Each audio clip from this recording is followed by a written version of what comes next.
Madame, Monsieur, bonsoir. Très ravi de vous savoir sur Icon TV. Ouverture ce jeudi de la première section ordinaire au titre de l'année 2025 de l'Assemblée nationale. Après les honneurs militaires, Louis Nouvelavonou, président de l'institution, a lancé les travaux de cette session. Un invité de marque était de la partie. Fin de vacances pour les députés de la 9e législature de l'Assemblée nationale. Les élus du peuple ont repris le chemin de l'hémicycle ce jeudi 10 avril 2025. Une rentrée parlementaire qui a lieu conformément aux dispositions de l'article 87 de la Constitution béninoise, reprise par l'article 4 du règlement intérieur de l'Assemblée nationale. Les travaux de cette session ordinaire qui s'ouvre sont capitales pour le raffermissement du système législatif et institutionnel du Bénin et ont connu la présence de Fortune Senafia Charoumbira, président du Parlement panafricain, du président de l'Assemblée nationale du Bénin et des élus parlementaires. Les travaux parlementaires reprendront dans les prochains jours. En Tunisie, plusieurs centaines de manifestants sont descendus dans les rues de Tunis pour défendre les droits et les libertés face à la répression des opposants politiques. Le 9 avril marque le 87e anniversaire d'une date historique dans l'histoire tunisienne de manifestations populaires. En 1938, pour relancer plus de droits politiques sous le protectorat français.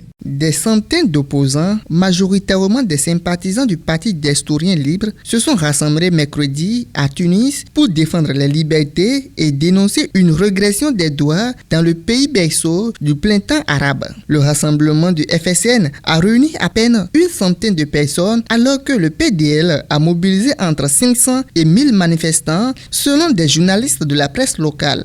Dehors la dictature, trop d'arrestations, scandaient des manifestants agitant des drapeaux tunisiens. Beaucoup portaient des panneaux Liberté pour Abir ou la photo de la chef du PDL sous le coup d'accusations graves, notamment de complot contre la sûreté de l'État. Précisons que la Tunisie est endettée et connaît une croissance poussive avec un taux de chômage endémique qui grève le pouvoir d'achat des couches sociales moins favorisées. Au Sénégal, c'est une première. L'opposition parlementaire décide de boycotter la séance de questions d'actualité assurée par le Premier ministre Ousmane Sonko. Cette plénière initialement programmée ce jeudi se tiendra finalement lundi prochain en absence des 35 députés de l'opposition qui dénoncent des dysfonctionnements de l'Assemblée nationale. Au Sénégal, l'hémicycle est sous tension. Les bancs de l'opposition parlementaire sonnent désormais creux. Les groupes Takualu et les députés non inscrits ont décidé de boycotter les travaux de l'Assemblée nationale. En cause, le comportement jugé partial du président El Malik Ndiaye et du Premier ministre Ousmane Sonko. Lors d'une conférence de presse,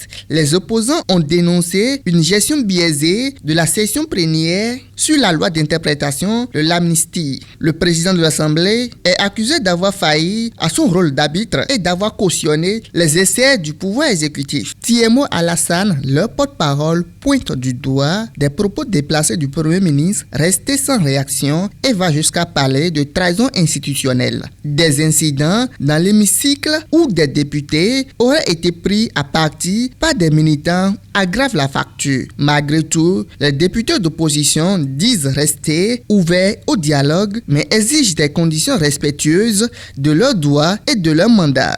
Donald Trump a dopé les bourses en Asie jeudi après sa spectaculaire marche arrière sur les droits de douane imposés au reste du monde, bien qu'il ait encore dû sur la surtaxe contre le rival chinois. Avant de faire volte-face, l'imprévisible Esmaya de 78 ans avait écrit sur Truth Social « C'est le moment d'acheter » en allusion à l'effondrement des marchés mondiaux depuis vendredi.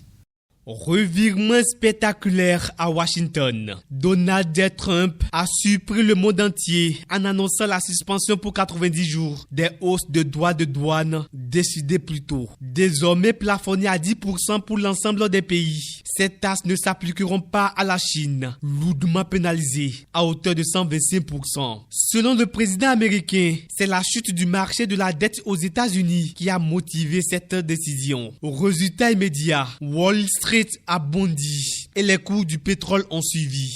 Jeudi matin, l'effet Trump gagne l'Asie. Tokyo, Séoul et plusieurs marchés boursiers ont ouvert en nette hausse. En France, le ministre de l'économie, Éric Lombard, a annoncé une révision à la baisse des prévisions de croissance pour 2025, invoquant les incertitudes liées à cette nouvelle dynamique commerciale.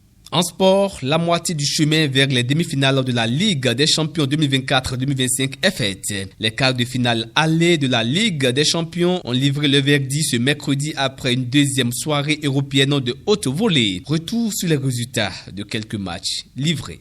Soirée de gala en Ligue des Champions mercredi 9 avril. Le FC Barcelone a infligé une correction au Borussia Dortmund 4-0, score sans appel avec un doublé de Robert Lewandowski face à son ancien club. Rafinha a lancé les hostilités dès la 25e minute avant que Yamal ne scelle le sort du match en fin de rencontre. Une victoire nette qui place les Catalans en pole position pour les demi-finales. Pendant ce temps, au Parc des Princes, le Paris Saint-Germain a fait le show face à Aston Villa. Mené contre le coup du jeu après un but anglais signé Morgan Rogers, les Parisiens ont parfaitement réagi. Désiré Doué, Kvaratskhelia et Nuno Mendes ont tour à tour trouvé la faille pour offrir au PSG un succès précieux 3-1 avant le match retour à Birmingham.